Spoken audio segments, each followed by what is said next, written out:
श्री प्राणनाथ प्यारे की जय। सद्गुरु महाराज की जय। मारा वश की धैल वाला रे, मारा वश की धेल वाला रे।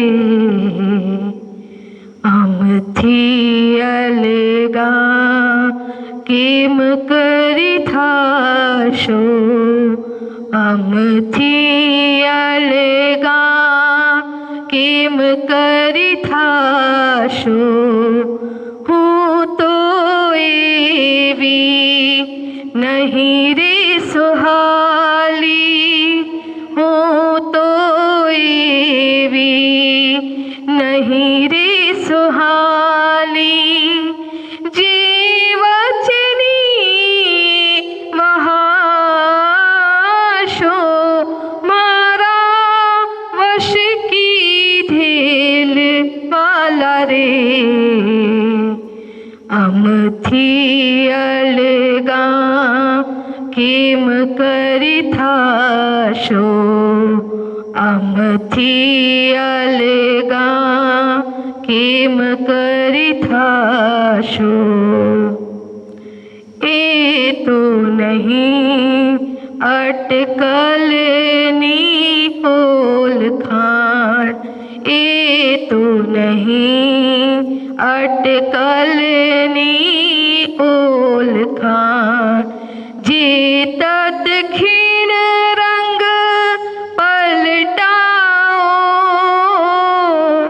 जे तत खीण रंग पलटाओ। सन मंधी नो रंग निश्चल साचो, सन मंधी नो रंग निश्चल साचो। जी हाँ होती हाँ तमे आवो, हो जी हाँ होती हाँ तमे आवो। मारा वश की धेल वाला रे, मारा वश की धेल वाला रे। अमथी अलगा केम करी थाशो, अमथी अलगा केम करी थाशो। हवे अध खीण एक नामो को अलगा, प्रीत पहलानी ओल खाणी, प्रीत पहलानी ओल खाणी। साची सगाई की धी प्रगट, साची सगाई की धी प्रगट।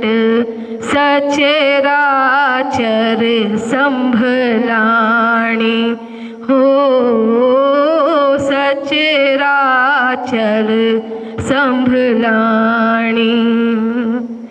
मारा वश की धेल वाला रे।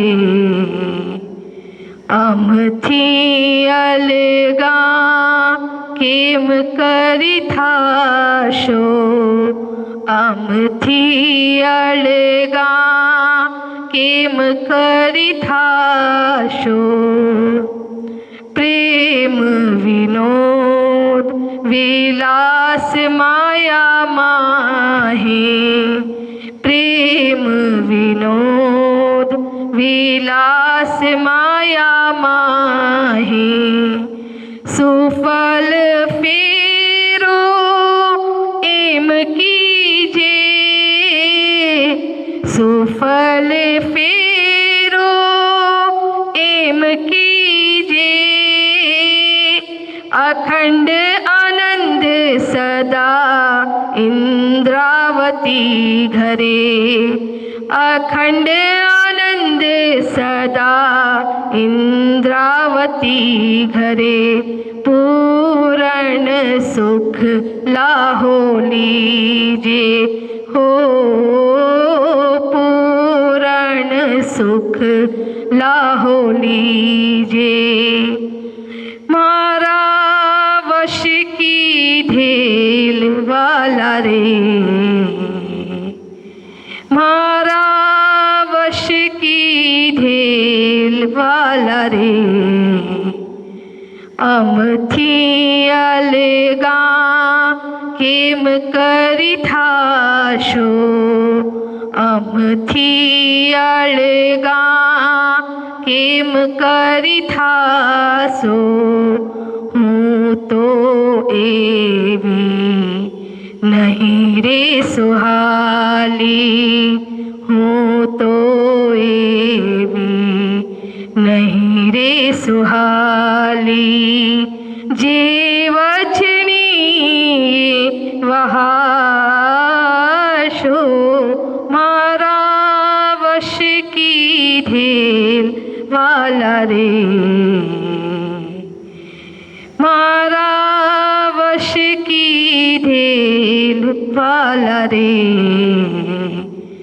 अमथी अलगा केम करी थाशो, अमथी अलगा केम करी थाशो, अमथी अलगा केम करी थाशो।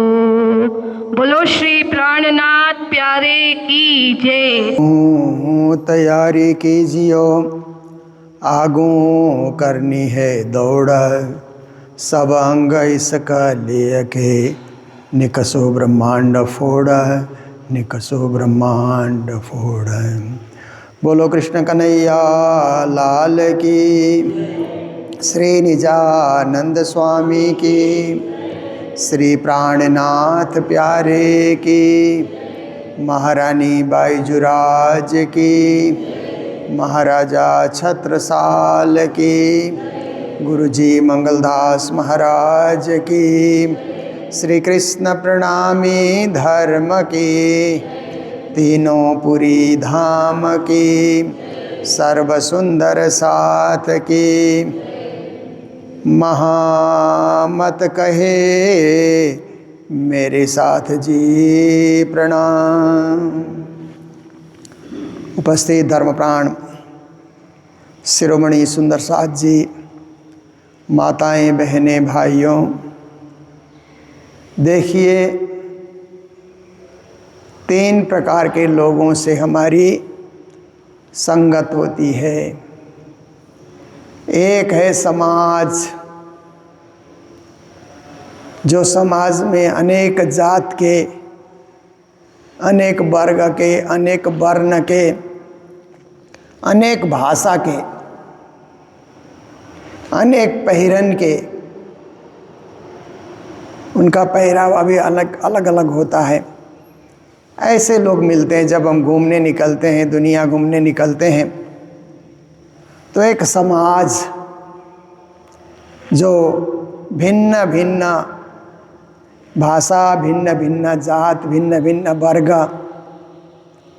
भिन्न भिन्न परिवेश से, भिन्न भिन्न वेश धारण करके परिभ्रमण करते हुए मिलते हैं। हम उनके साथ यात्रा भी करते हैं। जैसे आप देखिए, आप ट्रेन में यात्रा कर रहे हैं तो कई तरह के लोग मिल जाते हैं। पूरे ट्रेन में देखिए तो 1000-1200 लोग कई तरह के होते हैं। अपने ही डब्बे में देखिए तो भी कुछ 70-72 लोग उसमें भी होते हैं। वो भी अलग अलग जात के, अलग अलग धर्म के, अलग अलग वेश के, अलग अलग भाषा के। वो एक समाज है। और जब हम बाज़ार में घूमने निकलते हैं, वहाँ भी तरह तरह के लोग दिखलाई देते हैं। कोई आदिवासी लोग दिखलाई देते हैं, कोई ग्रामीण लोग दिखलाई देते हैं, कोई शहरी लोग दिखलाई देते हैं, तरह तरह के लोग, तरह तरह के पैरन हैं, तरह तरह के विचार लेकर के घूम रहे हैं। कोई टूरिस्ट आ जाते हैं, टूरिस्ट का लक्ष्य होता है केवल घूमना, परिभ्रमण करना, वहाँ जो भी विचित्र की चीज़ें हैं उन्हें देखना, अनुभव करना, चाहे प्राकृतिक हो चाहे मनुष्य द्वारा बनाई हुई चीज़ें हों। उनसे भी कभी मुलाकात हो जाती है, बातें भी होती है, पर उनसे इतना लगाव नहीं रहता हमारा। मिले ज़रूरत की बातें की, आगे लेना न देना, न कुछ उनका ठिकाना पूछना, कुछ हम करते ही नहीं। बस वे भी मनुष्य हैं, हम भी मनुष्य हैं, वे भी समाज में जी रहे हैं, हम भी समाज में जी रहे हैं। एक मानवता के नाते हम उनसे मिलते हैं, बातें करते हैं। हमारा किसी से बैर नहीं है, विरोध नहीं है, हम मानवता से प्रेम करते हैं। इंसानियत कहते हैं ना, हम इंसान हैं, मानव हैं, इसीलिए दुनिया के सारे इंसान से हमारा प्रेम है, कोई दुश्मनी नहीं है। पर आप देखिए कि ये तो पूरा समाज, पूरा विश्व, पूरी दुनिया के लोग इसमें आ गए, पर उनमें से एक वर्ग ऐसा भी हमें मिलता है जो भक्त होता है, परमात्मा का भक्त, परमात्मा को मानने वाला, निष्ठा से मानने वाला, परमात्मा में विश्वास रखने वाला। वो थोड़ा और नज़दीक का लगता है समाज से, दुनिया से। भक्त लोग कहीं मिल जाएं तो थोड़ा अच्छा लगता है हमको। आप देखिए कि भक्त में भी देखिए, सनातन परंपरा के भक्त हमें मिलते हैं, हिंदू सनातन परंपरा से जुड़े हुए भक्त मिलते हैं, उनको देख करके अच्छा लगता है। किसी ने तिलक धारण किया है, तिलक भी अलग अलग रंग ढंग से धारण करते हैं अपने अपने संप्रदाय का परिचय देने के लिए, पर अच्छा लगता है देख करके कि ये भक्त लोग हैं। फिर कहीं कहीं हमको बुद्धिस्ट भक्त मिलते हैं, बुद्धिज़्म को फॉलो करने वाले, उनको भी देख करके अच्छा लगता है, क्योंकि किसी संप्रदाय से, किसी धर्म से, किसी मज़हब से जुड़े हुए तो हैं। कहीं जैन लोग मिल जाते हैं, उनकी साधना और उनकी भक्ति देख करके भी हम सोचते हैं कि ठीक है, उनके गुरु ने जो बताया उस मार्ग में ये दृढ़ चित्त होकर के लगे हुए हैं, परंपरा का पालन कर रहे हैं। कभी ईसाई लोग मिल जाते हैं चर्च में प्रेयर करते हुए, ठीक है, अपने इष्ट को रिझा रहे हैं, भक्ति कर रहे हैं। कई मुस्लिम लोग मिल जाते हैं मस्जिद में नमाज अदा करते हुए, वो भी अपनी साधना कर रहे हैं, भक्ति कर रहे हैं। कहीं यहूदी लोग मिलते हैं, कहीं पारसी लोग मिलते हैं। तो आप देखिए, सभी भक्त हैं, उनकी भक्ति साधना देख करके हम लोग खुश होते हैं, लगता है कि बड़े निष्ठावान लोग हैं। पर भक्ति साधना में भी कोई कट्टरपंथी होते हैं ना, कट्टरवाद को लेकर के चलने वाले, वो खतरनाक होते हैं। इसलिए ऐसे लोगों से हम बात करना, रिश्ता रखना पसंद नहीं करते। पर अपनी जगह ठीक है, अपनी भक्ति कर रहे हैं तो हमें उनसे कोई दुश्मनी नहीं है। ठीक है, आप अपनी भक्ति करो, किसी को भड़काओ नहीं। जो धर्मांतरण जो है ना आज जोरों पे है, धर्मांतरण न करो, उसको उसी के धर्म में रहने दो, उसी की निष्ठा में रहने दो।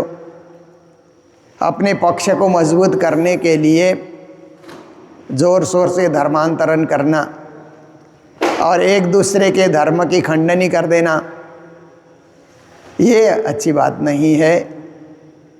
जो राजी खुशी कोई किसी धर्म में आता है ठीक है, पर जोर जबरन किसी का धर्म परिवर्तित कर देना वो कट्टरता है, इसीलिए उसको हम लोग पसंद नहीं करते। ऐसा नहीं होना चाहिए दुनिया में। तो आप देखिए, समाज के लोगों से धार्मिक लोग हमें अच्छे लगते हैं। धार्मिक जो भक्त लोग होते हैं वो थोड़े और निकट के लोग लगते हैं, उनसे बातें करना और अच्छा लगता है। कभी यात्रा में ऐसे लोग मिल जाएं तो यात्रा अच्छी तरह कट जाती है, समय कट जाता है, क्योंकि वो भी धार्मिक हैं, हम भी धार्मिक हैं, वो भी सेवाभावी हैं, हम भी सेवाभावी हैं। पर इससे आगे बढ़ कर के और एक समाज हमको मिलता है जिनको सुंदर साथ कहा जाता है। सुंदर साथ समाज, सुंदर साथ कहीं मिले तो एक आत्मीय संबंध, एक कंठी का नाता, धर्म का नाता, गुरु का नाता, तीर्थों का नाता उनसे जुड़ जाता है। तो कई सुंदर साथ मिले तो दिल भी खुल जाता है, प्रेम से प्रणाम भी करते हैं। वो भी प्रणाम कर रहा है, हम भी प्रणाम कर रहे हैं। कभी यात्रा में सुंदर साथ मिल गए, ट्रेन में सुंदर साथ मिल गए तो बड़ा आनंद आता है कि पूरी ट्रेन में एक दो सुंदर साथ तो हैं। तो इस तरह से कहीं आप घूम रहे हैं, फिर रहे हैं, वहाँ सुंदर साथ मिले तो ये क्या है कि सुंदर साथ का संबंध घर का, निज घर का संबंध, निज धाम का संबंध, निज मूलपति का संबंध, निजानंद का संबंध, निज नाम का संबंध। देखिए, ये सब होने के कारण सुंदर साथ प्रिय लगते हैं, सबसे प्रिय लगते हैं। और उनके साथ उठना बैठना, चलना फिरना, और जब बिछुड़ने लगते हैं तो प्रणाम करके फिर मिलेंगे, बाद में मिलेंगे, उनका एड्रेस पूछना, उनका फ़ोन नंबर लेना। ये क्या है कि एक निकट का संबंध, धर्म का संबंध। जिस धर्म से हम जुड़े उसी के साथ जुड़े हुए लोग हमारे सबसे निकट हो जाते हैं, परिवार से भी निकट, क्योंकि परिवार के सब सदस्य सेवा पूजा नहीं बोलते, सब सदस्य जानते भी नहीं सेवा पूजा। पर सुंदर साथ की मंडली में हम जाते हैं तो सेवा पूजा शुरू करें तो सब गाने लग जाते हैं। तो सुंदर साथ का संबंध परिवार से भी निकट होता है, परिवार से भी एकदम नज़दीक का रिश्ता हमें अनुभव होने लगता है। तो आज की चौपाई में श्री जी महाराज हमें समझा रहे हैं, क्योंकि प्राणनाथ जी ने भी सुनियो दुनिया आखिरी भाग बड़े है तुम, सारे दुनिया को भी संबोधन किया है और भक्तों को भी संबोधन उन्होंने किया है, और साथ साथ करके सुंदर साथ को भी उन्होंने संबोधन किया है। समाज के तीनों वर्ग के लोगों को श्री जी ने बखत बखत पे अपनी चौपाइयों के द्वारा संबोधित किया है। तो आज जो चौपाई हमारे सामने है, महामत कहे मेरे साथ जी, महामती प्राणनाथ जी कहते हैं, अरे मेरे सुंदर साथ जी, आप तो मेरे हृदय से जुड़े हुए हो, क्योंकि आप सबका संबंध तो उस दिव्य परम धाम से है, इसलिए आप मेरे हैं, अपने हैं, ऐसा श्री जी महाराज कह रहे हैं। अब देखिए, थोड़ा सा समझदारी की बातें होती है कि राजी सुंदर साथ को मेरे सुंदर साथ कहते हैं, प्राणनाथ जी भी सुंदर साथ को मेरे सुंदर साथ कहते हैं, उनका हक है। बाप भी बच्चों को मेरे बच्चे, माँ भी मेरे बच्चे ऐसा कहती है ना। पर हम राज्य को संबोधन करेंगे तो मेरे राज्य नहीं कहना चाहिए। राज्य हमारे सिर्फ प्राइवेट नहीं है, हमारे श्री राज्य, हम सब के हैं राज्य, इसीलिए हमारे श्री राज्य। कभी कभी कुछ लोगों को मैं प्रवचनों में सुनता हूँ मेरे गुरुजी ऐसा करके बोलते हैं, वो आपके अकेले के नहीं हैं, इसलिए हमारे गुरुजी, हम सबके गुरुजी, क्योंकि वो महान है और सबके हैं, समूह के मालिक हैं, समूह के स्वामी हैं, समूह के निर्देशक हैं। इसलिए जहाँ भी गुरु के लिए शब्द प्रयोग करेंगे तो हमारे कहेंगे तो गुरु का महत्व और बढ़ जाता है। कोई आदमी मंच में आ गया तो मेरे गुरुजी, तो गुरु का महत्व छोटा हो जाता है कि ये एक व्यक्ति है, इस व्यक्ति के मेरे गुरुजी कहने से तो उसी का एक प्राइवेट गुरु जैसा हो गया। तो गुरु को महान बनाने के लिए, गुरु को महान बताने के लिए हमारे गुरुजी, समाज के गुरुजी, समूह के गुरुजी, तो गुरु का महत्व भी कई गुना बढ़ जाता है। और हमारे राज जी, हमारे धनी जी, हमारे पिया जी, ऐसा करके हम संबोधन में कहें, हमारे पूर्ण ब्रह्म परमात्मा अक्षरातीत धाम धनी, तो समूहवाचक शब्द से संबोधन करने से उनका महत्व, उनकी गरिमा और उनका जो आदर्श है वो और खुल करके प्रकट होता है। इसलिए ये तो समझदारी का विषय है।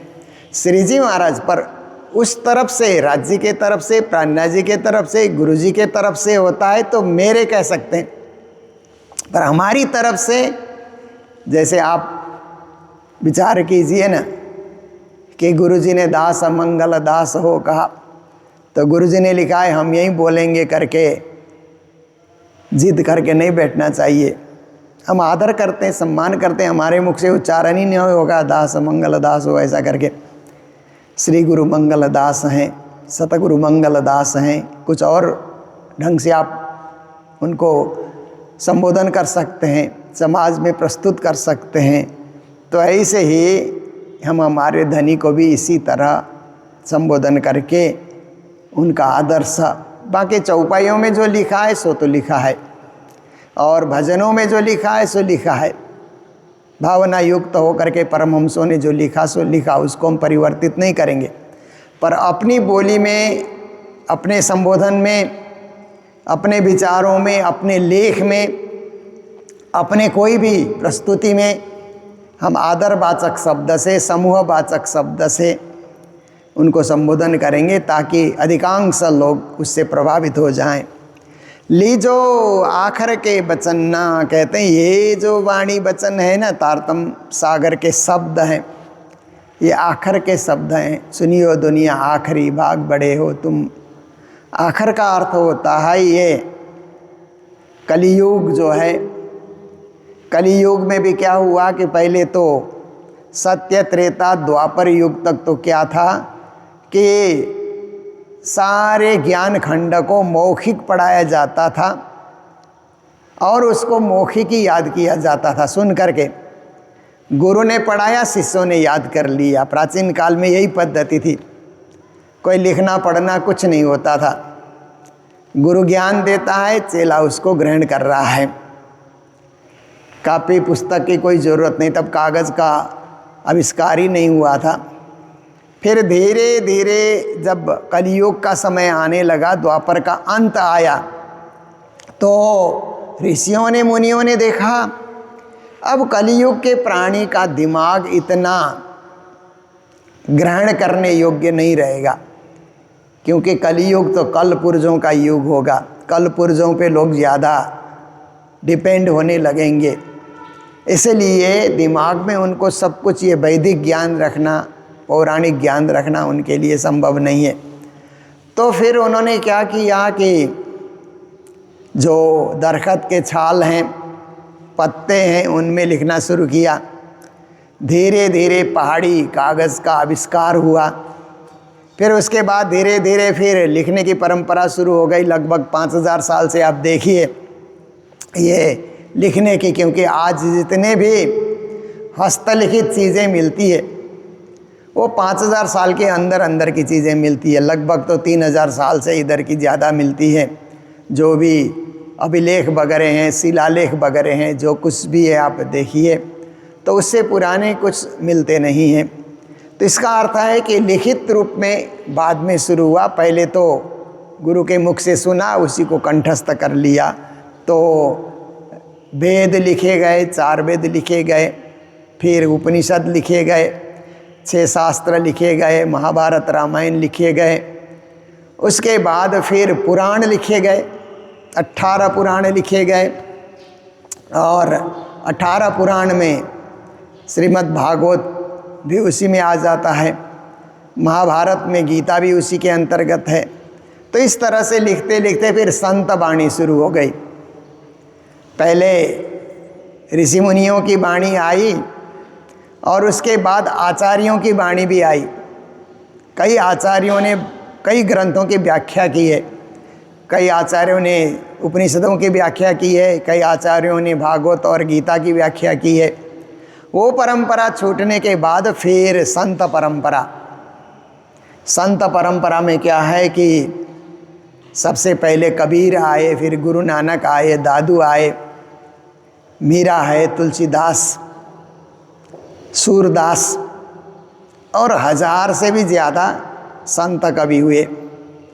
और उसी परंपरा में आगे बढ़ते हुए हमारे सद्गुरु धनी श्री देवचंद जी महाराज, कालखंड के हिसाब से जब हम गिनती करके देखते हैं, विचार करके देखते हैं, फिर हमारे प्राणनाथ जी महाराज आए। अब प्राणनाथ जी कहते हैं कि अब सारे शास्त्र उतर गए, अब कोई शास्त्र उतरना बाकी नहीं रहा, इसीलिए मेरे मुखारबिंद से जो वाणी उतर रही है ये आखिर, ये अंतिम खंड है, शास्त्रों के अवतरण का अंतिम खंड है, इसलिए लीजो आखिर के वचन।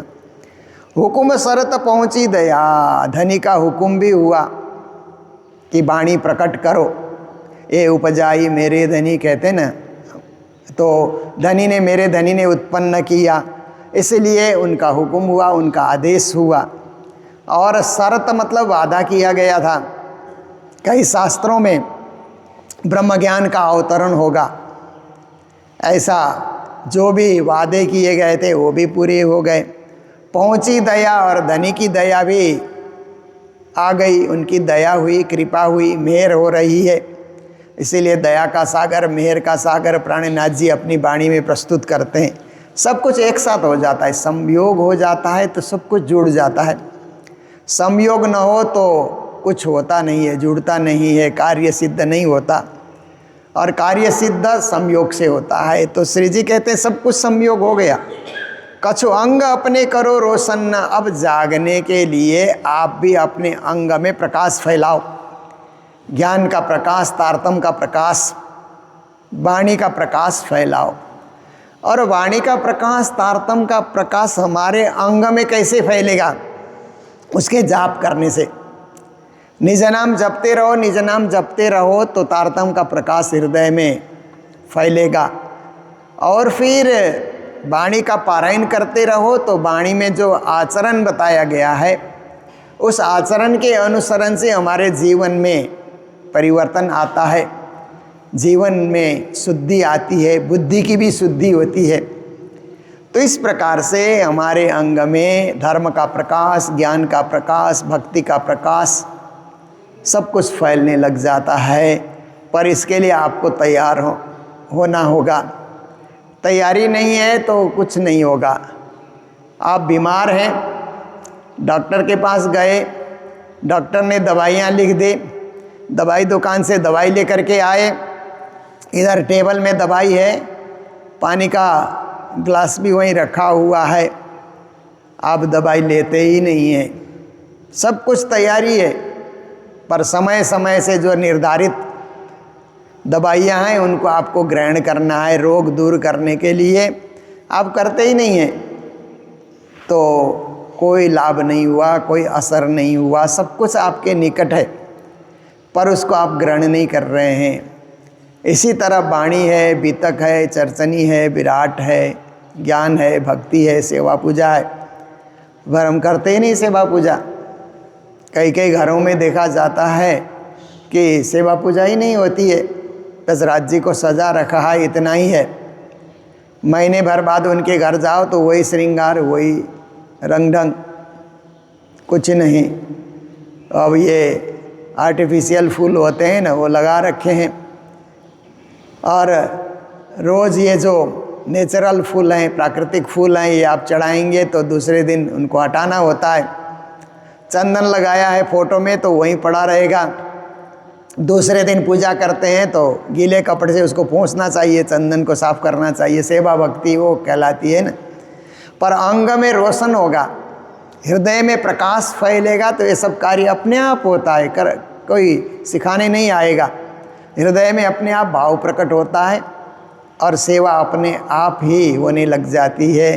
तो श्री जी कहते हैं कि आप अपने अंग में रोशनाई फैलाओ, दवाई ग्रहण करने की तरह वाणी की चौपाइयाँ ग्रहण करो, निज नाम का जाप करो ताकि आपका अंग अंग प्रकाशित हो जाए। और कई लोग करते हैं, पर किसके लिए करते हैं? दूसरों के लिए। फिर बड़े बड़े लंबे लंबे प्रवचन देते हैं। आजकल मैं YouTube में देखता हूँ कि कई लोग वाणी की चौपाइयाँ याद करके दूसरों को शिक्षा दे रहे हैं, पर उससे ज़्यादा है कि हम अपने में ग्रहण करें, अपने में ग्रहण करें। जो अपने में ग्रहण नहीं कर रहा है, दूसरों को शिक्षा दे रहा है, तो चिल्ला चिल्ला करके बोलता है।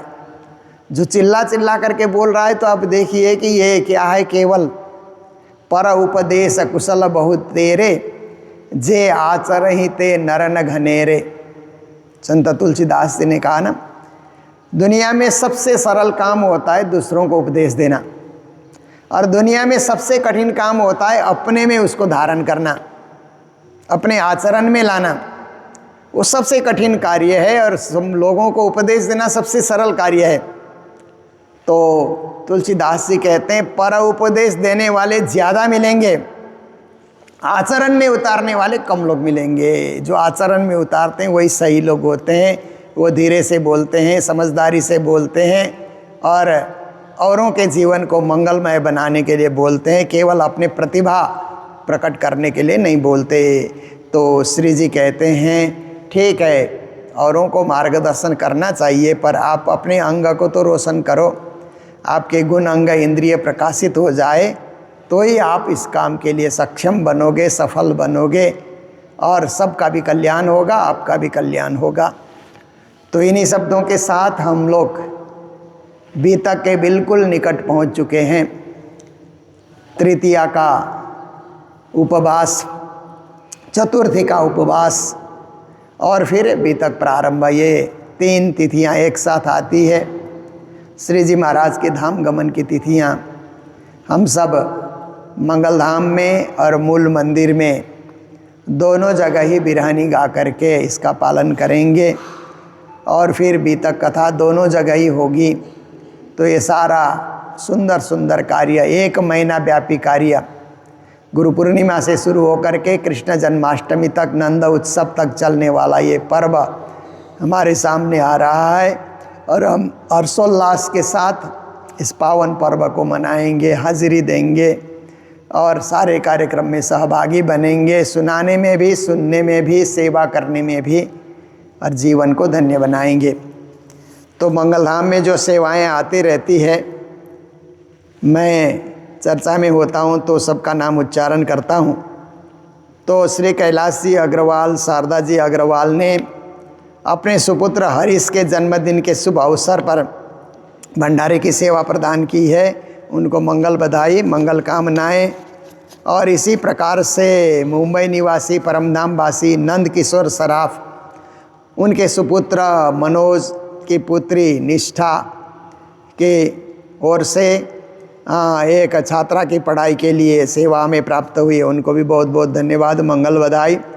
राजभोग और भंडारे की सेवा दार्जिलिंग खरसांग निवासी परमधाम वासी माताजी गोमा शर्मा की द्वितीय पुण्यतिथि पर प्रणामी बालिका विद्या मंदिर स्कूल में जो TIC हैं चंदा शर्मा जी, उन्होंने भंडारे की सेवा प्रदान की है, राजभोग भंडारे की सेवा। उनको भी मंगल बधाई, मंगल कामनाएं देते हुए आज के प्रसंग को यहीं विराम दे रहे हैं, चौपाई दोहराते हुए।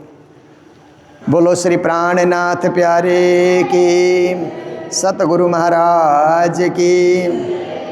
महामत कहे मेरे साथ जी, लीजो आखर के वचाना, हुकुमा सरता पहुँची दया, कछु अंग अपने करो रुसाना,